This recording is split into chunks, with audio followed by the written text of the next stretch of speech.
好，来关注俄乌局势。俄罗斯国防部19号通报，俄军已完全取得对阿夫杰耶夫卡焦化厂的控制。阿夫杰耶夫卡的控制权易主，震惊了西方世界，也激化了美国的党争。美国总统拜登指责是共和党迟迟不肯通过援乌资金预算，才让俄罗斯占了便宜。2月19号，据俄罗斯多家媒体援引俄罗斯国防部的消息表示，俄军已完全控制了阿夫杰耶夫卡焦化厂。焦化厂的行政大楼上已经悬挂起了俄方旗帜。2月17号，俄罗斯国防部宣布，俄军已经控制顿涅茨克地区重镇阿夫杰耶夫卡。俄方称仍在对该地区乌军人员进行最后清理，特别是驻扎在焦化厂内的乌军部队。18号，俄罗斯总统新闻秘书佩斯科夫在克里姆林宫记者会上介绍了俄军占领阿夫杰耶夫卡的情况。据悉，俄罗斯总统普京密切关注前线进展。此前一天，他3次召集俄防长绍伊古和总参谋长格拉西莫夫汇报战况。17号凌晨4点，后者确认行动已经接近完成。当天中午时分，最终确认已完全控制这一重要枢纽。普京随即向俄军表示祝贺。俄新社指出，这是自2023年5月俄军夺取乌克兰东部城市巴赫穆特以来，俄军所取得的最重大胜利。据俄方发布的战报，这次的行动夺取了阿夫杰耶夫卡31.75平方公里的土地。在过去24小时内，乌军在当地的战斗中损失了1500多人。俄罗斯国防部发布的视频显示，俄军炮火猛烈，一些乌军士兵匆忙奔跑，到处散落武器和军事装备。有观察指出，视频中不少乌军士兵年纪较大，显示乌军兵员出现问题。还有参与行动的俄军指挥官表示，乌军阵地破防后，许多人失去联系，一些士兵刚上战场就接到了撤退的命令，这让他们十分惊慌。Так как выход у них был отход не запланированный, они здесь бросили 300-х, целых своих бойцов бросили, в основном отошли первые, это их офицеры,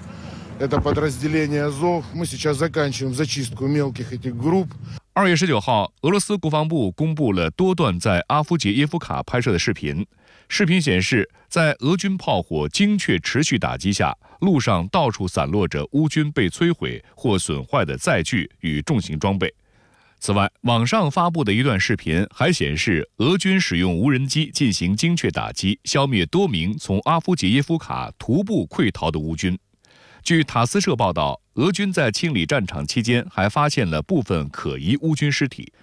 尸体的军装上别有美国和波兰的微型徽章。据俄罗斯红星报报道，俄罗斯武装力量总参谋部作战管理总局局长谢尔盖·鲁茨科伊上将表示，北约军人以雇佣兵身份为掩护，在乌克兰操作防空系统、战术导弹系统和多管火箭炮。鲁斯科伊上将还表示，北约军官直接参与乌克兰武装部队军事行动的准备工作。2月19号，俄罗斯联邦安全局还公布视频，称扎波罗热地区一名乌克兰特工伪装残疾人欲炸毁汽车被击毙。画面显示，一名拄拐男子假装摔倒在白色汽车旁，在位于驾驶座下方的汽车底部安装简易爆炸装置后起身离开。报道称，该车属于该地区一名政客。男子在私人住宅被捕时企图武装抵抗，随后被俄罗斯安全部队击毙。Так, обнаружен пистолет Макарова. Вещество похоже на ПВ-7. Элементы питания, электродетонатор, ну что-то какой-то. 乌军在阿夫杰耶夫卡失利。然而，日前乌克兰外长库列巴在一场直播连线中抽雪茄的视频却引起乌克兰网友不满。17号，库列巴在德国参加慕尼黑安全会议时，接受乌克兰国际商业电视台采访，期间他误以为直播中断，突然开始抽雪茄，随后现场画面被切断。阿夫杰耶夫卡一手后，美国总统拜登指责是共和党迟迟不肯通过援乌资金预算，才让俄罗斯占了便宜。同一天，美国俄亥俄州共和党参议员范斯在德国慕尼黑安全会议上就美国国会是否能通过600多亿美元援助乌克兰法案，介绍了一大堆可能通不过的理由。范斯表示，这不是钱的事儿。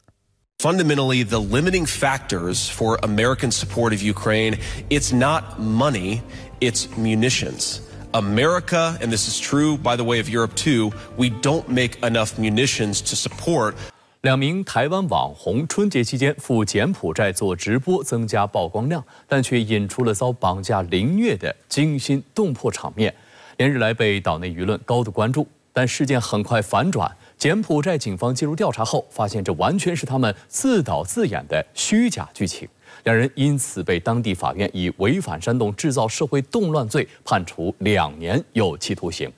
19号，柬埔寨首相洪马奈首次就事件发声，批评这2人自私自利的行为伤害了柬埔寨。我要带你们前进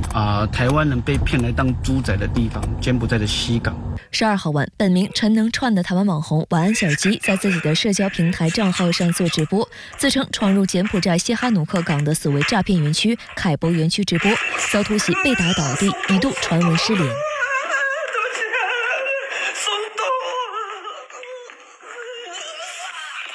13号下午，晚安小鸡突然现身直播，声称遭绑后已逃出园区。他展示自己慌张逃跑，脖子被勒伤，腹部被电击的痕迹，以及头发被剃了一半。我身上所有钱都被他们拿走了，30千美金，包含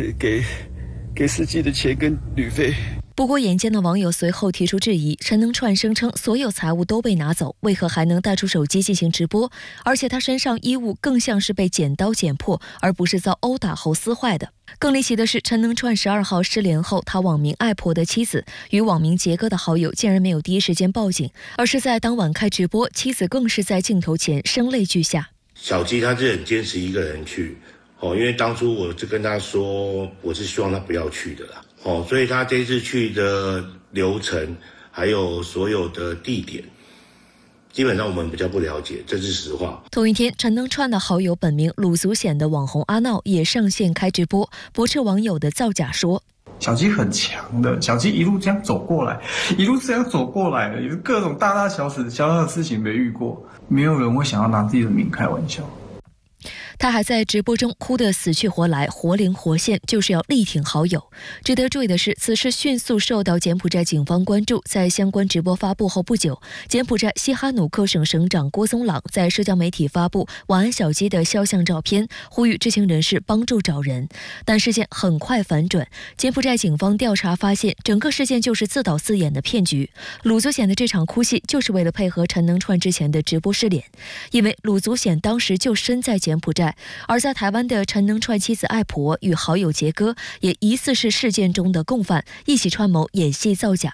有监控视频曝光，陈能串在拍摄逃跑片段时横跨大马路，身旁还有摩托车驶过，他持续拿手机直播，假装落跑，还突然伸手遮脸，造假过程完整呈现。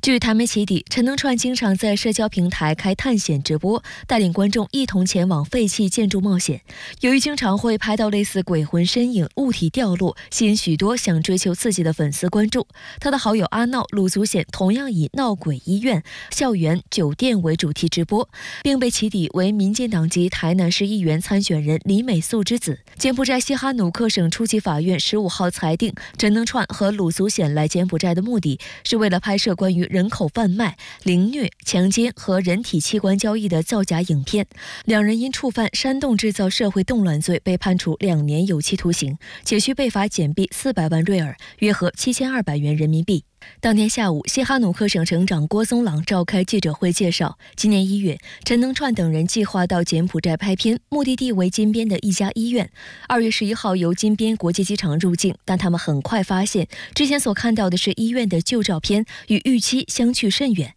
因此放弃计划，转往西港，沿途购买了军装等道具。12号又购买了假枪、冒充鲜血的红色液体等道具。当晚，他们到一处烂尾楼直播，上演追捕和挨打等导致直播中断的剧情，令许多人信以为真。随后2人在前往暹粒继续拍摄之前被当地警方逮捕。被捕时，警方还查获2人案发时所穿的衣服、军服、假枪、理发器、假血、鬼娃娃面具等道具。在记者会上，陈能串和鲁祖显下跪道歉，承认直播视频是编造内容，宣称柬埔寨没有诈骗、绑架或贩毒，治安良好，是个美丽的国家，适合外国人前往观光旅游，并恳求当地政府能给他们一次机会。